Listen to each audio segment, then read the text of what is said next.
What is going on, Headliner Nation? Jake, Fantasy Headliners. Hopefully everyone's doing well out there today. We're talking about which running backs can we start or sit here for Week 8 fantasy football, but I got some good news for you right off the bat. There are a lot of good matchups this week that are making a lot of running backs fantasy football viable, which is great for a lot of people here this middle part of the season in fantasy football. We also don't have a whole lot of bye weeks to worry about, which is great, right? We have the Kansas City Chiefs, we have the Los Angeles Chargers, so really, we're without Austin Ekeler, the number one fantasy running back right now here this week. But outside of that, not a whole lot is missing. Plus, we could get a few more studs back this week that we've been waiting for them to return for a few games. But before we dive into every single matchup, there's... Jake, love the channel. But dude, you could totally complement the fit with the right amount of drip. Oh, accessorizing. I could probably do better at that. I'm balling on a budget though. I mean, I don't know what to do. I guess I could take a look. I see a lot of athletes coming into games. They're looking fly nowadays. Is fly still a cool word to use? No, it's not. All right, then how about this? Let's see. I'm seeing a lot of guys wearing sunglasses. Let's wear some. I could do sunglasses. How about these ones? Yep, those will work just fine. All right, let's see what else we got. I'm seeing everybody's got a watch on. Watches are stylish, right? Oh, I like this one. How about this watch right here? Let's get this one on. That'll work. I like it. And I did it on a budget. You want to know how you can get some amazing items like this? Well, here, let me tell you. You need to head over to VinceroCollective.com. There's a link down below in the description. They're a premium lifestyle brand out of San Diego, making high quality and affordable sunglasses, jewelry. You saw the watches. When I see the products at Vincero Collective, 3 words come to mind: stylish, quality, and versatility. Vincero designs everything in-house, sources their own materials, and produces them in small batches. They're committing to doing things well or not at all. From quality you can feel to style you can't deny, Vincero Collective guarantees to up your game. And now for a limited time only, get 20% off and free shipping when you use code word headliners at checkout of VinceroCollective.com. Now don't forget the holidays are right around the corner. You don't want to miss out on this awesome discount using that referral code headliners. You too could also complement your fit with the right amount of drip. Always have a good time making those. Thank you so much for Vincero Collective sponsoring today's show. But now, let's dive into all the matchups, starting off Thursday Night Football, a matchup between the Baltimore Ravens and Tampa Bay Buccaneers. And look at the Ravens being a little bit sneaky here with old Gus Bus. That's right. Did we expect him to play after being activated? Of course. Were we expecting him to lead this backfield in touches? No. Probably not. 16 touches for 66 yards and 2 touchdowns. The touchdowns really helped boost his overall day. But what I found a little bit interesting is he only played 23 snaps. Now, 23 snaps in his first game back, that's somewhat expected. What's not expected is getting 16 touches in those 23 snaps, having some great efficiencies. Now, I don't want to overhype Gus Edwards too much, right? If you've watched us for years, you know how much I love Gus Edwards, but he wasn't exactly 100% yet. He was really saved by a couple of touchdowns. He still looks a little bit inefficient, but that is to be expected. That was his first game back coming off of a torn ACL, so I'm not trying to push him back down here a little bit. The guy looked good overall given the circumstances, but now he has a matchup going up against the Tampa Bay Buccaneers. They allow the 6th fewest fantasy points to opposing running backs, but honestly, lately they've been playing like hot garbage out there in Tampa Bay. This is some dark times in Tampa Bay, and Carolina just ran all over them. But so far on the season, giving up on average right around 16.5 fantasy points per game. No major injury news here. Gus will remain somewhat limited throughout the week, so don't be caught off guard if you see him on the injury report. This is just going to be some type of a rest to make sure they work him back in slowly. But don't forget, we also have Mark Andrews dealing with an injury, and we expect a snap count going forward, at least for the next couple weeks, but it's going to grow each and every week as long as he doesn't suffer any setbacks. It's going to be a slow process, especially with J.K. Dobbins already out. With that being said, it's going to make him a little bit touchdown dependent at times because he's really not going to see the huge volume to make up for the inefficiencies, so he's got to score. He's a little bit more of a low-end running back too, or a flex play for me here this week in a I guess what could be a difficult matchup depending on what Tampa Bay Buccaneers team shows up. His opponent, playoff Lenny, Uncle Lenny, regular season Lenny, week 7 struggle Lenny. He's right now sitting at running back 8 overall on the season and coming off of a horrendous start. 8 carries for 19 yards and only 2 catches for 7 yards. I mean, the Carolina defense played pretty good, but damn, that's a bad game right there for Leonard Fournette. Now, on the season, he's averaging just under 20 touches a game, going up against Baltimore, who allows just under 20 fantasy points per game at 19.9 per contest. Pretty middle of the pack. We know that Mike Evans is not 100%. Russell Gage is not 100%. Julio Jones is not 100%. Cameron Brate is not 100%. Are we starting to catch on here? Almost the entire secondary, not 100%. And now both guards, Luke Gadecki and Shaq Mason, also hurting and questionable to play.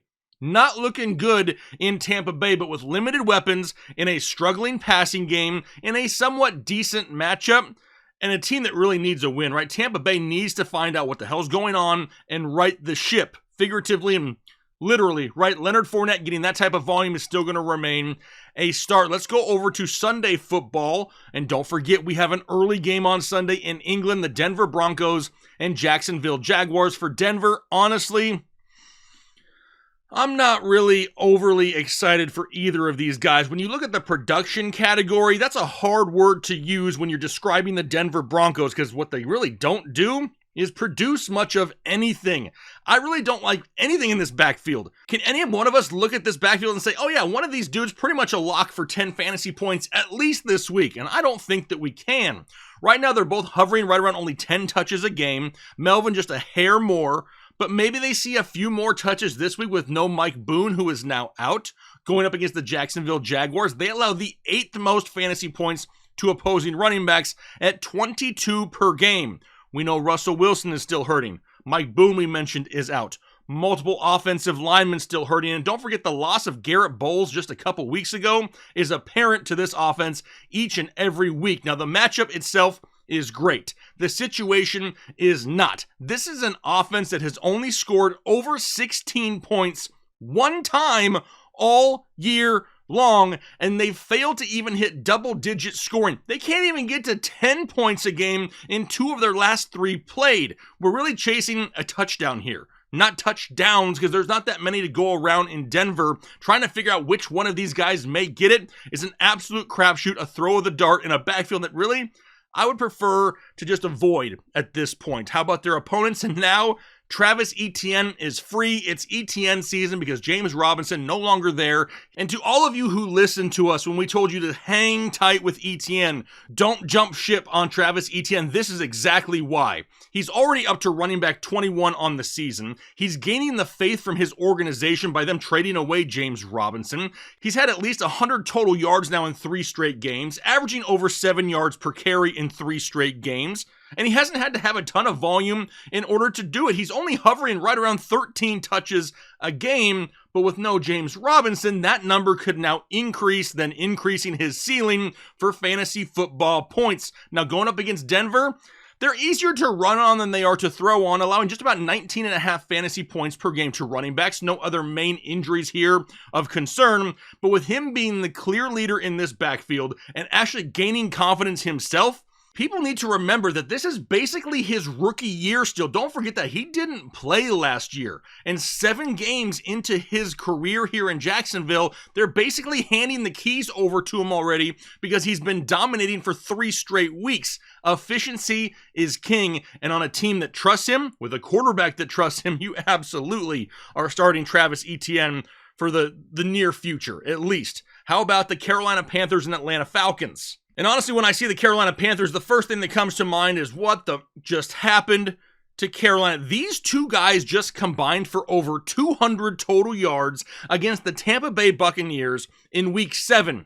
Was that a fluke? Because honestly, I didn't realize the problem in Carolina was Christian McCaffrey, and now that he's gone, they got better. That makes no sense whatsoever. But Foreman did outtouch Hubbard here, 17-11, and that is something that I really expect to have happen each and every week. But now a matchup going up against Atlanta. They allow right around 18.7 fantasy points per game, 23rd in the league. No new injuries here, but I try to find signs in different things. And it was recently brought to my attention that if you combine the last names of Chuba Hubbard and D'Onta Foreman, you come up with Hubman, which just so happens to be my last name. Is that a coincidence? I think not. Maybe this should be my new favorite backfield in the NFL. Probably not, no. But for the foreseeable future, right now, D'Onta Foreman's going to be the guy that I have a little bit more faith in, is going to be the guy that I start in this backfield here this week. Their opponents, the Atlanta Falcons.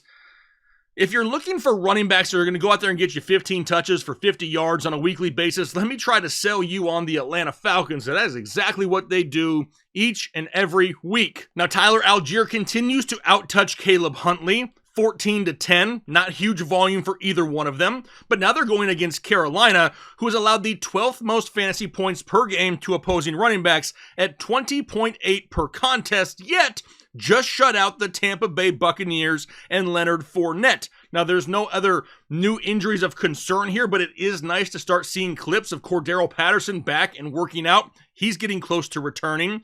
But this isn't just one running back here. It's not like we can just say, hey, good matchup, good start for this guy. You're splitting it in half right off the bat between Huntley and Algier. And when you have two running backs that are struggling to get 4 yards per carry and a quarterback that also steals touchdowns with the scrambling ability of Marcus Mariota, in a low-scoring offense, I just can't get up for this game. Both these guys going to remain a sit. How about the Chicago Bears and Dallas Cowboys? We'll start it off with Chicago. And both of these guys continue to find ways to finish as top 20 running backs despite splitting touches with each other. Now, if you're asking my personal opinion, honestly, Khalil Herbert looks a little bit more consistent and more big play ability, but David Montgomery continues to find ways to move the chains and get into the end zone, and it's making them both fantasy viable. Now, Monty right now still leading this backfield in touches, 14-11. But like I said, it's the efficiency of Khalil Herbert that makes me like him a little bit more. But this isn't an easy matchup. Going up against Dallas, they are super tough to run on, allowing only 15.3 fantasy points per game to running backs. That is the lowest in the NFL. The best run defense in fantasy football. And now we have two running backs that are going to have to split this volume. It doesn't make for an easy start for either one of these guys. Now, no new major injuries. And honestly, I would prefer to sit both of them this week, if at all possible. Now, you can see here on the graphic, it says start for both of them. They just went out there and had productive games against a New England defense, which was coming in pretty highly ranked against opposing running backs, and they had no issues. So I don't want to just write off Chicago because it's Chicago. If they're really starting to turn the corner, both of these guys are going to be a huge part of this offense and kind of makes them low-end RB2, flex play potential here once again this week. And the same can kind of be said for their opponents with Zeke Elliott and Tony Pollard. Another solid week 7 for both of these guys. Zeke with 57 total yards, 2 touchdowns. Tony Pollard with 109 total yards and no touchdowns. We know Zeke is averaging just over 16 touches a game to Tony Pollard's 11, but similar to Khalil Herbert, Tony Pollard has that efficiency as well. Now a matchup going up against Chicago, they allow over 22 fantasy points per game to opposing running backs. That is 6th most in the NFL. We know that Dak Prescott's still kind of shaking off the rust, and the offensive line is pretty banged up. Plus, Zeke himself suffered a knee injury in that game prior to halftime and continued to play through it. Is that something that limits him going further on into the week? That's something you definitely need to pay attention to, but both of these guys have fantasy value. Both of them are being used weekly in this offense. Plus, it's a good matchup. I'm monitoring the Zeke injury. If anything limits Zeke, I'm probably going to migrate towards Pollard a little bit more. If Zeke is out for whatever reason, Pollard becomes a smash start. Just something to pay attention to. But as of right now, another 2 guys, low-end starts for me. Which will take us down to Miami and Detroit now. We'll start off with Miami and Raheem. Not quite a must-start Mostert, but damn, he's sure getting closer and closer each and every week. Coming off another solid game here in week 7, in which he had 109 total yards and a touchdown. And Chase Edmonds still doing a whole lot of nothing for the Miami Dolphins. Has to be One of the most disappointing free agent signings of this entire offseason. Chase Edmonds is just non-existent out there for Miami, and Mostert really starting to gain his groove a little bit in this offense. He's worked his way all the way up inside the top 25 overall at the position now, getting right around 16 touches a game, which is also great because he has that big play ability, and you know they're going to give him scoring opportunities in a high-powered offense. But now he gets a matchup against the Detroit Lions, and if that makes you want to do anything, it's this. It's hip thrusting time for one Raheem Mostert going up against Detroit, who allows just about 27 fantasy points per game to opposing running backs, second most in the league. I'm actually going to head over to Prize Picks right now, and I'm going to smash the over on the rushing prop of 70.5 for Raheem Mostert in a great matchup. If you haven't joined us on Prize Picks yet, we're having a lot of fun over there. Make sure you create a new account. Use that referral code Headliners. When you do so, we'll match your deposit up to $100, and you can have some fun with us throughout the season, but there's no new major injury concerns here.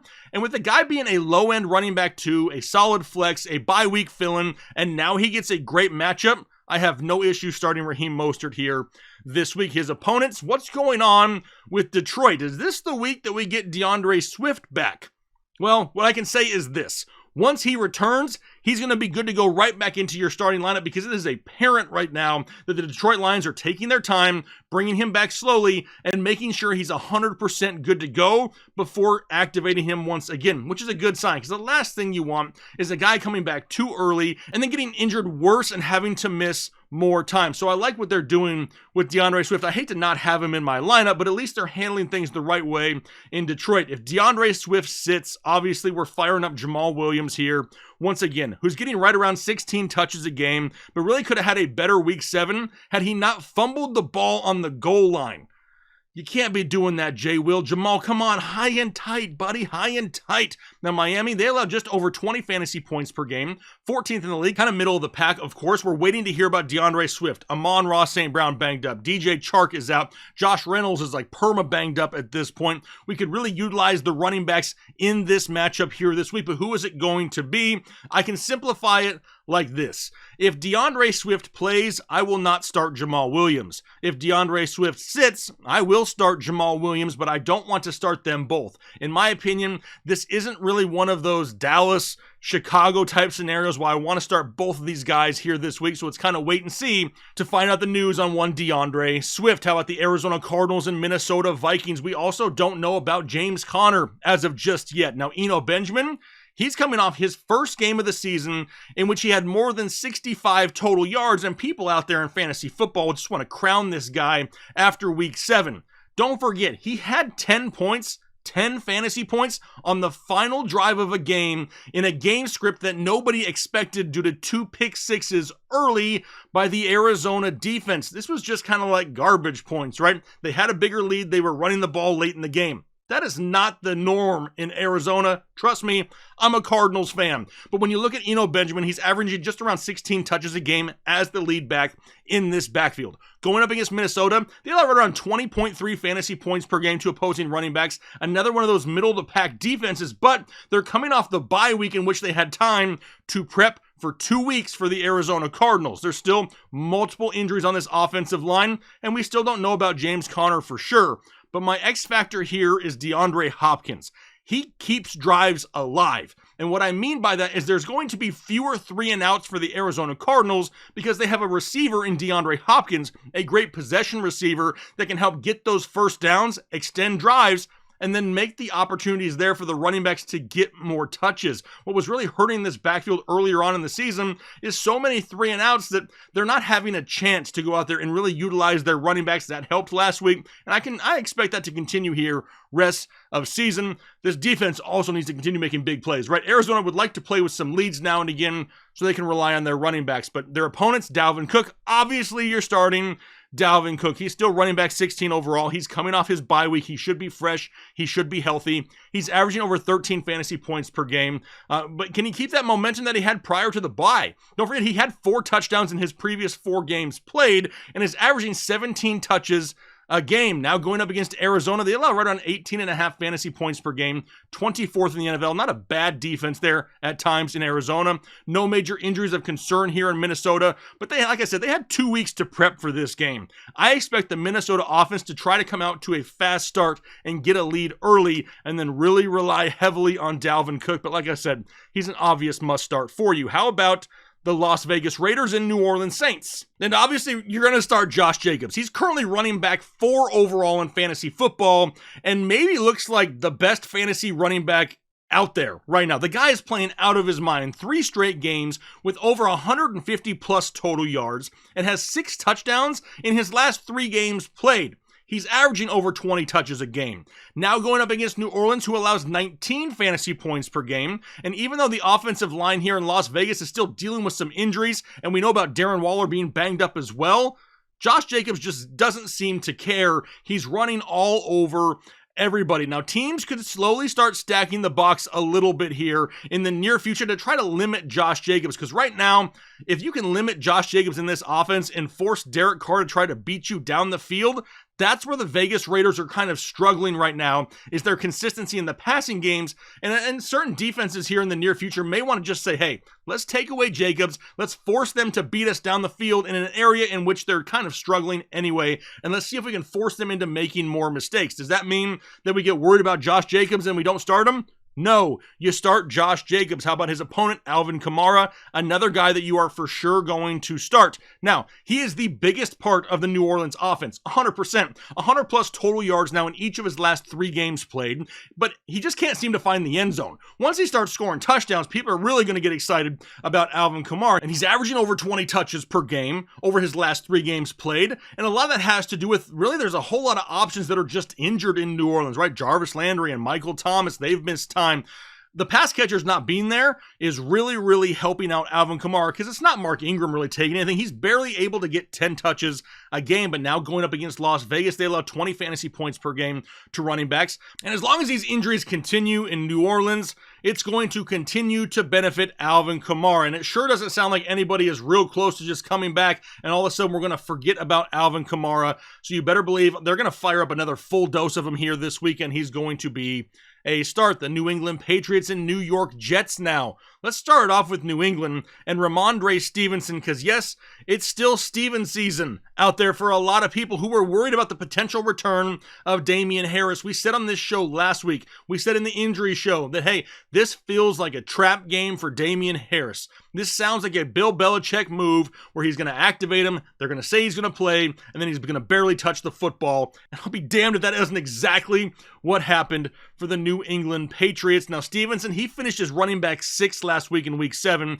all the way up to running back 9 overall on the season, averaging 17 touches a game, while Harris just continues to fall while he comes back from this hamstring injury. Now, what I'm loving here is the pass catching work from Ramondre Stevenson. He now has at least 4 receptions in 4 of the last 5 games played, and just had 8 receptions in week 7. Now a matchup going up against the Jets defense, which is playing great right now. They're allowing only 19 fantasy points per game. We know there's multiple injuries on this offensive line to the likes of Isaiah Wynn and David Andrews there in New England, but this production for Ramondre Stevenson, the extra production, I guess you could say, is really tied to Bailey Zappi. And that's who we need under center if we want a higher ceiling for Ramondre Stevenson. Mac Jones is just struggling to move the ball down the field, and it's leading to more 3-and-outs, which means we get to see Ramondre Stevenson less and less. With Bailey Zappi pushing the ball down the field, it's making the defense honest and making them back out of the box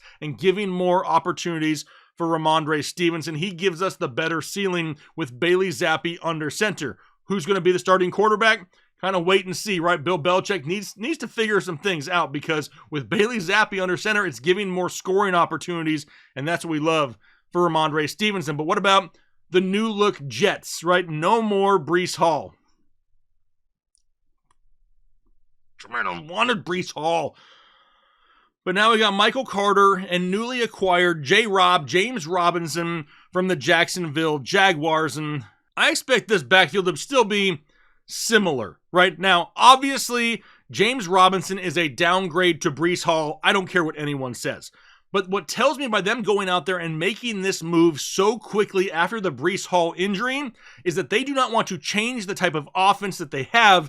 They need an early down guy still to pair with Michael Carter and really keep this offense going the same as it has been. Now, James Robinson is going to get touches in this offense. Could we see an uptick in volume to Michael Carter? Sure, we may hear, a few touches a game, but James Robinson's going to have a role in this offense, whether we all like it or not. The biggest thing is, does he get the touchdown opportunities? Because one of the biggest things that made Breece Hall so enjoyable to watch on Sundays were the big plays that were happening each and every week from him. Can we get that from James Robinson? I don't know. Like I said, I'm still thinking that James Robinson is a downgrade from Breece Hall, but now they're going up against the New England Patriots, who allow 16.9 fantasy points per game, 7th fewest in the league to opposing running backs, but they just got annihilated on Monday Night Football by the Chicago Bears. Now, this is a team that already had a banged-up offensive line, to say the least, and now they've also lost Elijah Vera Tucker. That is a big blow. Corey Davis, he's injured. What about Elijah Moore? Does he really have a role as he comes back? We know that this is a run-heavy team with a banged-up offensive line in a difficult matchup. What is the split really going to look like? We can sit here and we can speculate, but I'd rather just hold off a week, really see what we have, give James Robinson a week to really get familiar with this offense, and then maybe we take a look at it in week 9. But for right now, they're both going to be sits for me. What about the Pittsburgh Steelers and Philadelphia Eagles? We got Najee Harris, who's currently running back 24 overall on the year, coming off his second highest yardage game of the season with only 80 total yards. Plus, he's only had 1 touchdown in the last month of the season. Now, he's still getting right around 15 touches a game, but the loss of the passing work here in 2022 is an absolute killer to Najee Harris, because the inefficiencies on the ground did not improve from 2021, which means a lot of lower scoring ball games. But what really makes this worse is he's only averaging 3.5 yards per touch. Now, I said yards per touch, not yards per carry. Yards per touch also includes receptions and really typically boosts that number up. It's not being boosted too much for Najee. He's just not looking that great when it comes to efficiency. Now, going up against Philadelphia, they allowed 19.7 fantasy points per game to opposing running backs, and they're coming off the bye and ready for Pittsburgh. Now, there's no new major injuries here.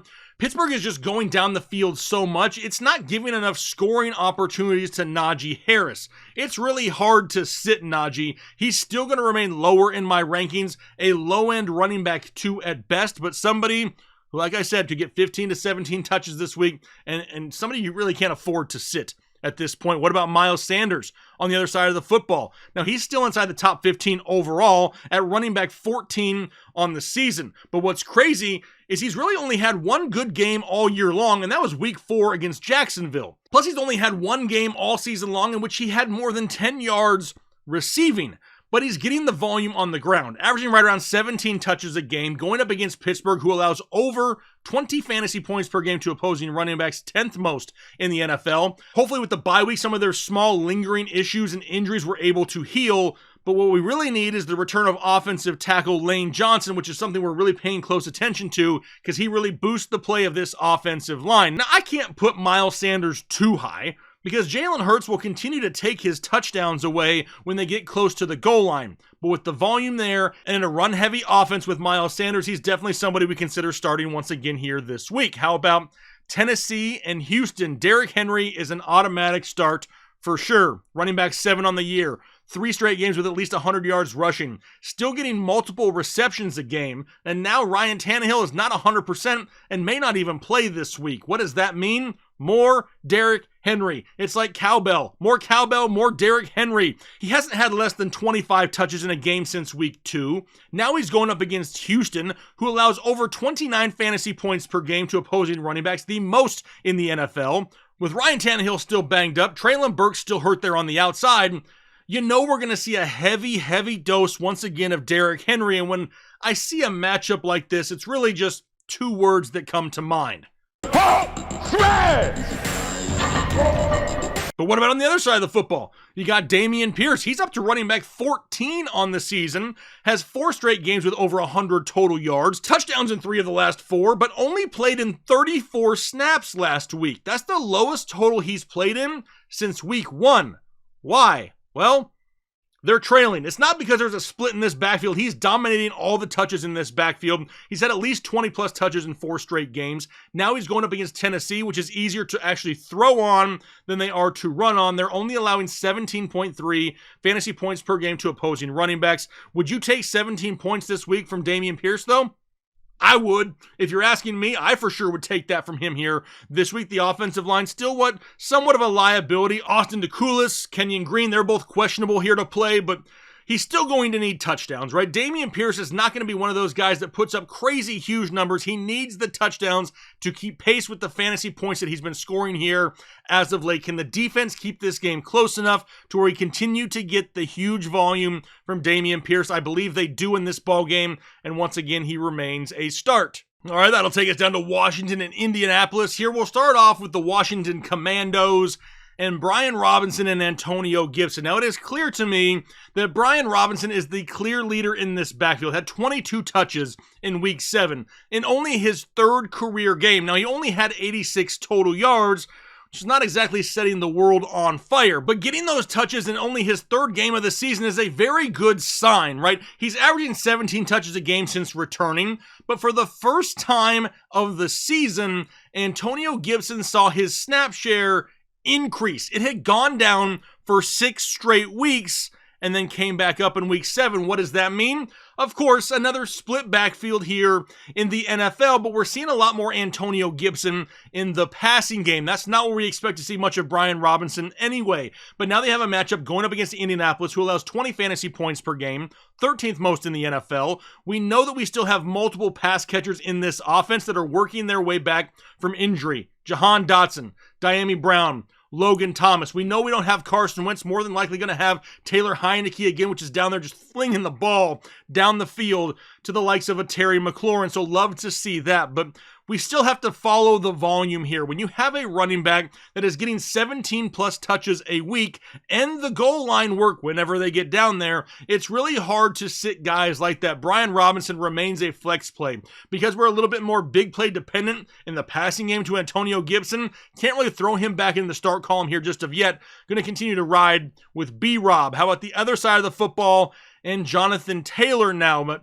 here's a question for you, though. Is Deion Jackson better than Jonathan Taylor?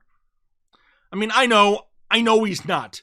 But why is Jonathan Taylor struggling the way that he is? There is a silver lining, though, because I remember saying after Jonathan Taylor went out, we saw, Deion Jackson go get 10 targets in a game, and I was like, why doesn't Jonathan Taylor get anywhere near that in this offense? Well, he had 8 targets in week 7, which is definitely a sight for sore eyes. It's the most he's had in a game so far this year, but only had 10 carries. So we kind of just traded volume from rushing to passing and didn't actually get the boost in volume that we're hoping for. Now, he's still hovering right around 20 touches per game, and you have to think at some point it's going to click in this offense. Now he's going up against Washington. They allow the 11th most fantasy points to opposing running backs at 20.9 per game. The defense in Indianapolis is hurting right now, and we know the offense is going to look different without Matt Ryan, who has been benched for what sounds like rest of year, which, sidebar, really makes no damn sense unless they're trying to tank in Indianapolis.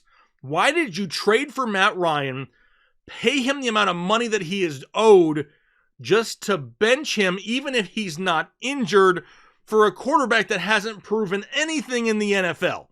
I don't get it. It makes no sense to me, but what I do think happens is that they start to rely a little bit more heavily on the running game to take the pressure off of Sam Ehlinger, who will now be the quarterback under center. Maybe we see more checkdowns as well, and I will gladly take that to Jonathan Taylor at this point. My biggest concern here is that they start trailing too many ball games, and they can't really rely on the run, and that is going to hurt a lot of people down the stretch. What about the San Francisco 49ers and Los Angeles Rams?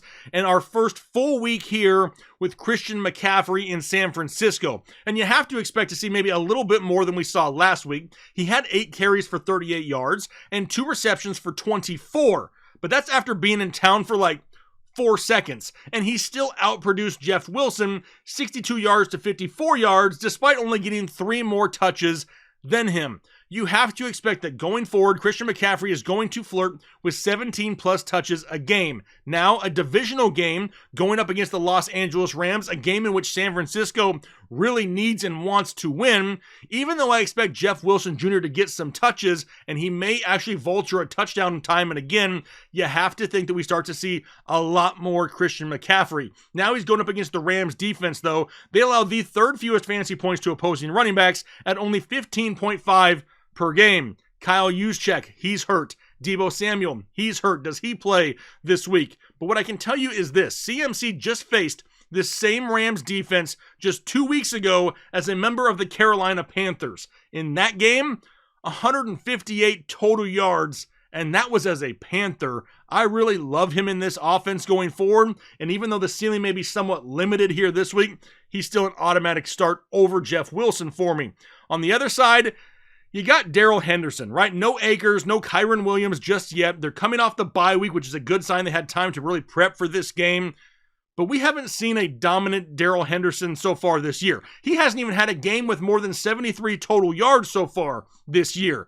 The volume, it could for sure see a slight increase, but he didn't have Akers to worry about in week 6 and still only had 14 touches and was kind of saved by a touchdown there as well. Now a matchup going up against San Francisco, who is super solid against running backs. They're kind of banged up right now on the defensive side of the football, but they're still only allowing 15.4 fantasy points per game, 2nd fewest in the league. But coming off the bye, the Rams are fairly healthy here this week. But this is a low-producing backfield in a very tough matchup, and he's very touchdown dependent. This is not a safe start at all. If you need to start Darrell Henderson, it's a huge risk, and I prefer to sit as of right now. How about the Giants and Seahawks for Saquon Barkley? Of course, you're starting Saquon Barkley, currently the running back 3 overall in fantasy football, coming off his 3rd 100-yard rushing game of the season and has 4 touchdowns in his last 7 games played, plus still the clear top offensive weapon for the Giants. The dude just had 28 touches in week 7 and has seen as many as 33 in a game so far this year. Going up against Seattle, they allow the 5th most fantasy points to opposing running backs at 24.1 per game. A team that's still hurt on offense with injuries, right? And now we have to add to the list Daniel Bellinger and offensive tackle Evan Neal. They're just so reliant on Saquon Barkley, and the big plays continue to be there, that the ceiling is super high every single week. And even though he lost a part of his offensive line there with Evan Neal, the volume makes his floor safer, and he remains a start. What about Kenneth Walker? Abso-freaking-lutely, you're starting Kenneth Walker. Since being the number 1 guy in Seattle for like 2.5 weeks, he's already up to running back 20 overall on the season, has had back-to-back games with at least 100 plus total yards, and is averaging 6.1 yards per carry on the year. He's also received at least 22 touches now since being the full-time starter. Going up against the New York Giants, they allow 18.8 fantasy points per game, 11th fewest in the league. But this sucks for Seattle to lose a DK Metcalf like we saw last week. Plus, offensive guard Gabe Jackson is also questionable. But we're seeing so much Kenneth Walker right now, and his ability to break a big play is off the charts. It seems like every single week we're seeing chunk runs and touchdowns by Kenneth Walker. No way we sit him right now. He's for sure a start for Green Bay and Buffalo. We got Aaron Jones, who's back up inside the top 10 for the year, and he showed in week 7 why you can never sit this guy. It's a simplified offense like Aaron Rodgers wanted, which means I'm going to throw the ball more to Aaron Jones, who just had a season-high 10 targets. Plus, A.J. Dillon, he saw his lowest snap count of the year and only playing 16 snaps last week. We know that the only guy that we have to worry about in this backfield right now is Aaron Jones, who's still getting 15 plus touches a week to himself. But now they're going against Buffalo, another team coming off of their bye week, and they only allow 15.7 fantasy points per game to opposing running backs, which is 4th fewest in the NFL. Christian Watson, Allen Lazard, and offensive lineman David Bakhtiari all questionable to play. Aaron Jones may be the only part of this offense right now that's healthy that Aaron Rodgers can actually trust each and every week. A game in which they're more than likely going to be trailing. I expect maybe another 10-plus target day for Aaron Jones, and he continues to be a start. On the other side, Devin Singletary coming off that bye week. Let's not forget, though, week 6 before their bye was his best game of the season. 21 touches, 107 total yards, but only has 1 touchdown right now on the year. Prior to that game in week 6, though, he'd only had 1 game with more than 15 touches. So was it just an outlier? Was it just 1 game in which he saw that volume?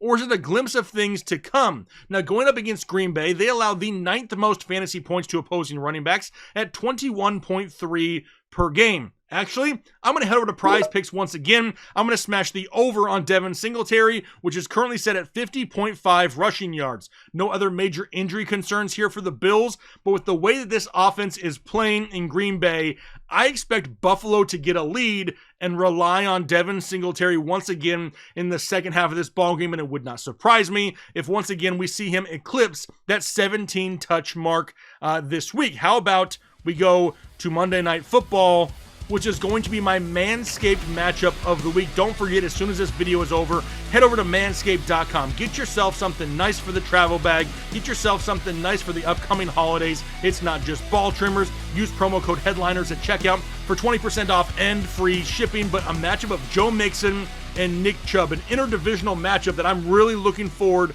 to watching. Now, for Joe Mixon, he's currently running back 11 overall, and the Cincinnati offense is looking really good here as of late. He's had touchdowns now in 3 of the last 4 games played, kind of saving him as of late, though. I'm going to be completely honest. He's still been highly inefficient and hasn't had 100-plus total yards in a game since week 1. But the touches, they're still there. He's getting at least 18 a week, which is definitely something that is too high to ever sit.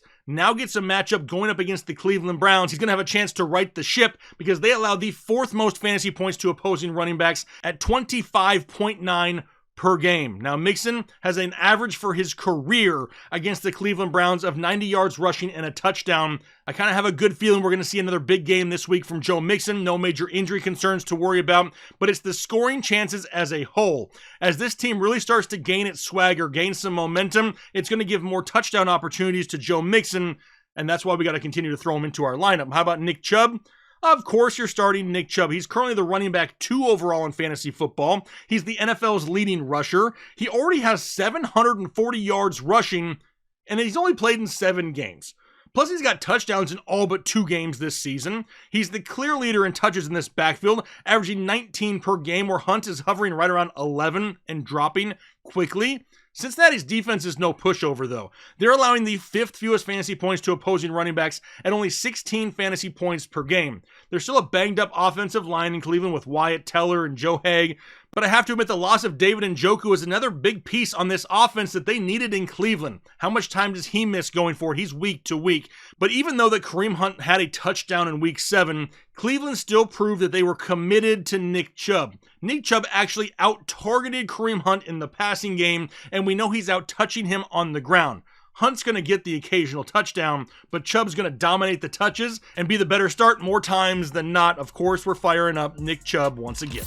So that's going to do it for our starts and sits here for Week 8 Fantasy Football. Hopefully you enjoyed the show. If you did, do me a favor, hit that like button down below. It's free to do, and it really helps us out here on YouTube. If you haven't subscribed already, make sure you do that as well. We have you covered with all things football, 12 months out of the year. We never take time off, so make sure you hit that subscribe button if that's what you're looking for. But for now, I'm going to get out of here for the day. Hopefully you have a great rest of your day, a great week, and we'll talk to you later.